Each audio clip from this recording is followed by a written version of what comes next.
Hey everybody, it's me, Gregory Mannarino. It is Saturday, July 21st, 2018, and welcome to my fourth segment of Markets, a Look Ahead. You know, when I started this 3 weeks ago, I had said I wanted to try to make sense of these markets in a way that you and I can capitalize on this, because to me, really, it's what this is all about. This whole, everything is not real. You know that. It's a charade that is playing out right before our eyes, but that does not mean, in fact, it's our strength, like I had covered, to realize that this is not real. We can capitalize on that. And that's exactly what we have done. Quite frankly, I have called the market action 100% spot on since I started this 3 weeks ago. And I want to keep this going here. It's very important to me, for myself from a financial standpoint, and for all of you. And you know how I always say that we're responsible for each other. Well, this is my way of paying it forward. And I'm going to make this work. There's no doubt about it. But what I'm going to need you to do is go to my website, traderschoice.net, because we're going to look at some charts together and make sense of what's going on here. So, in the description of this video is a link to my website. Click on that, resume this video there, and we're going to look at some charts together. What fun we're going to have. All right. Now, if you're on my website right now, let's go look at a few things here. Let's see, I'm waiting for my page to load so we can do this together. Okay, here we go. My computer's slow today. What else is new, right? All right, here we are. On my website, traderschoice.net. Beautiful. All right, first thing I want to do, look straight down here at this chart. SPY. This is the ETF that tracks the S&P 500. You can trade this. Most of you who follow this probably know that. Now, like I've explained to you, what we first want to do with this is look at the trend. Go back to the extreme left side of that chart. You can see, I mean, the market has been in a screaming uptrend. Of course, it's a more or less random walk. All right, we got all that. But it looks to me, though, and I want to put a perspective on this with what's going on here geopolitically, with the dollar, with the bond market as well, especially after this past Thursday and Friday, which I want to talk about further. But if you look at this chart here, we've been in an uptrend. Now, it looks to me that we are topping out here, and the market should give some back. Now, if you were to look again at this specific chart, look where it says Fisher 9. It's starting to roll over. This is a really, really accurate indicator here with regard to picking tops and bottoms, and I've covered this for you. So, why would this chart look like this? Let's go one notch below this. Underneath this chart, SPY, is technical analysis for SPX. This is the S&P 500. Now, if you can see, you can look at this gauge here. It's very simple. It's still saying buy. It's not a strong buy. It's kind of a weak buy. All right. So what I'm going to do here is kind of go against that, just a little bit here. Even though this gauge here is saying that, we're going to look at a bigger picture and try to take in what's happening. Let's do that right now. What I want you to do here, look at that bond market chart right there, just under the chat room.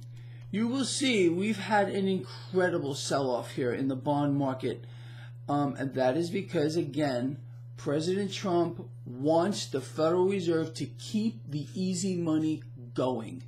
He doesn't want to see the Federal Reserve raise rates. What did that do? Well, look at the chart underneath that, underneath the bond market chart. You can see the dollar got killed. So we have two dynamics here that are very important to look at. Understand, the only thing that has kept this market propped up is the bond market being bought up. Okay, by buying those bonds, rates have been kept suppressed. This has forced a bubble to form in the stock market. Now, how many times have you heard me, with the show of hands, explain to you that the illusion must be kept real? That is, the Federal Reserve had to maintain the stance that they have everything under control. Our economy is strong enough to withstand rate hikes. I mean, President Trump himself has said this is the strongest economy that in history. This is pretty much what he has said. I'm not putting words in his mouth. Now, if that's the case, what I want to know is why he is so fearful of a 25 basis point rate hike, maybe even 50 basis points. I mean, this would affect just the short end of the curve here, or the overnight rate, the basically interbank rate, what they charge to lend each other cash. So it's really kind of an interesting concept as why this is bothering him. Unless there's something else going on here, and he realizes that our economy is not nearly as strong as he wants us to believe it is. Understand that globally, look, we're in a lot of trouble. You know that. The only thing that has supported this market is the relentless acquisition of debt, period. Now, President Trump has thrown a little bit of a monkey wrench into this whole thing here. Basically, now, by him asking the Federal Reserve or putting forth the proposition that he's not happy with the Federal Reserve raising rates here in this environment, we're being fist-fed that this is the best economy that we've ever had. Meanwhile, he doesn't want to see rates rise. It makes no sense. Interest rates are the cost of money. Understand that. So, and it's kind of an interesting mechanism that's been set up here. People in our country, for the most part, are broke. They don't even have savings accounts. So they don't know what it's like to be able to earn interest on these accounts anymore. They're earning in the negative. If you have a savings account here in the United States, you're actually losing money, losing purchasing power by keeping that cash in that account because it's earning nothing. It's earning in the negative in relation to real inflation. You understand? So he doesn't want you to earn an interest, quite obviously, that would pay you. He does not want your accounts to pay you. There was a time when your accounts here earned you an income, and you got taxed on that. Well, it's unbelievable. You get taxed on whatever you have in your account, which is in the negative anyway. So it's a very evil kind of a situation. But look, I could go on and on about this. Here's the dynamics that you and I are worried about here. The bond market is a time bomb. You all know that. It is a freaking time bomb. And I want to have another perspective on that. So what I want you to do, go to this chart here, the SPY chart, right underneath this video. I want you to put in ticker BND. BND. Now hit enter. All right. Now, look at that. Look at this chart here. Okay, you've seen it's kind of in an uptrend here. We had this one spike.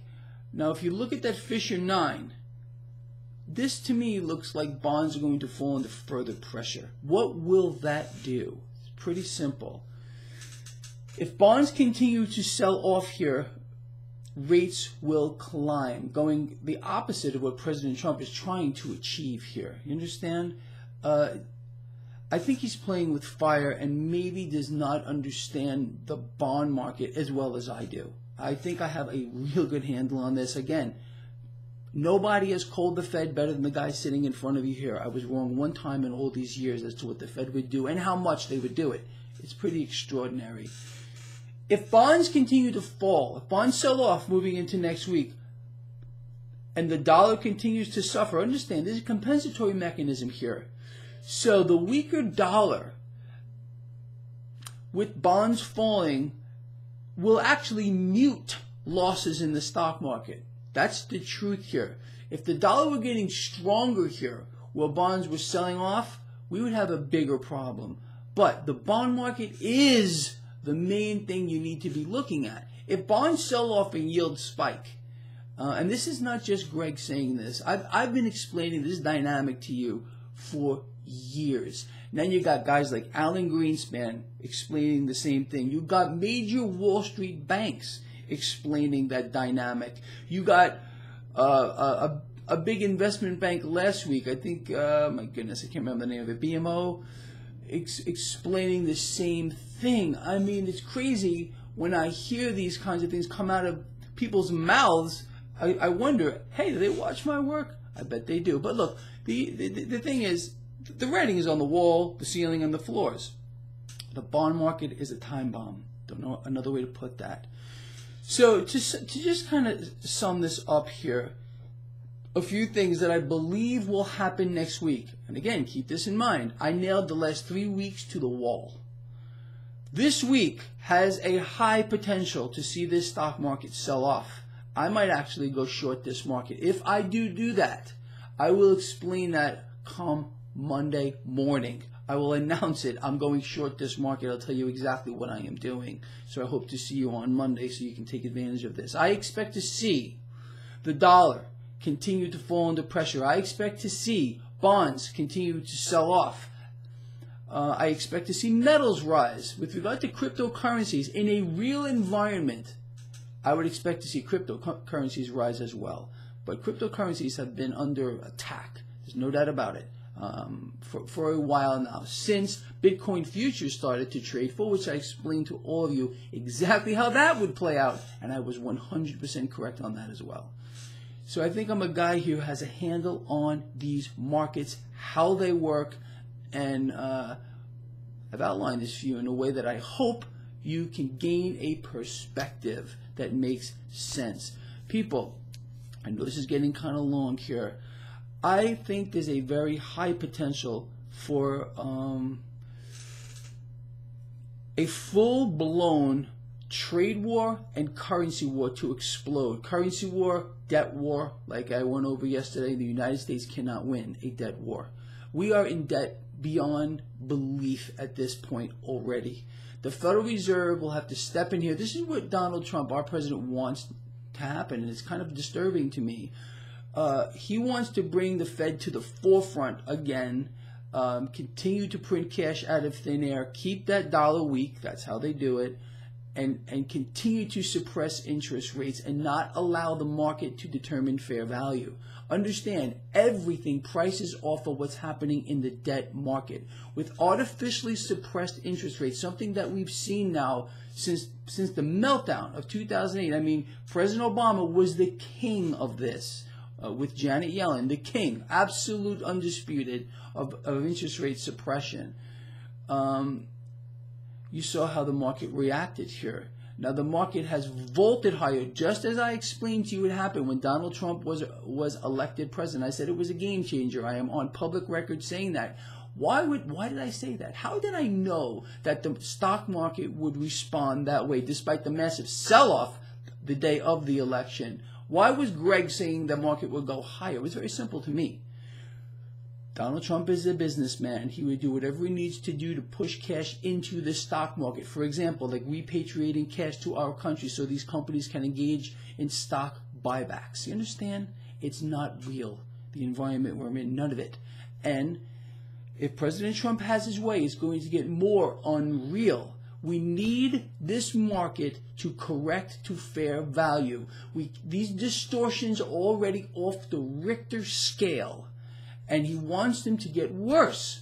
I don't think that's a good thing. In my opinion, we need a fair and free market again. Look, this market has been so good to me that sitting here talking about how I want a free and fair market sounds kind of counterintuitive.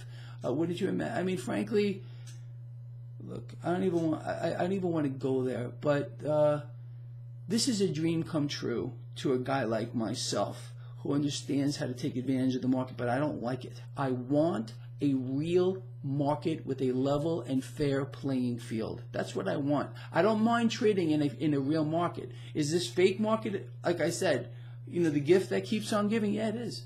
But I don't like it. I want a real market, and so should you. Anyway, with that said, we'll see how this all plays out come Monday. And I will go over Monday morning what I'm doing. Is Greg going to short the market come Monday? I'll let you know on Monday morning. See you then. Have a great weekend.